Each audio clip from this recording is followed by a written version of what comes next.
Guys, galing po ako ng simbahan.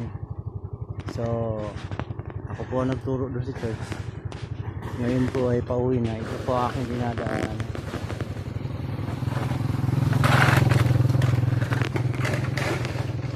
So ito na po, papunta na po tayo. Pakita ko lang po yung daanan na pagpupunta ako ng church dito. Ayan. Wala ditong kabahay-bahay. Gubat ito, gubat. Ayan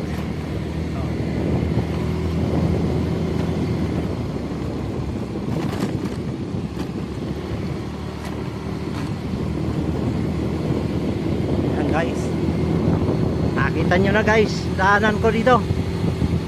Kaya blessings ni Lord tong binigay na sasakyan. Pauwi na po ako nito ngayon.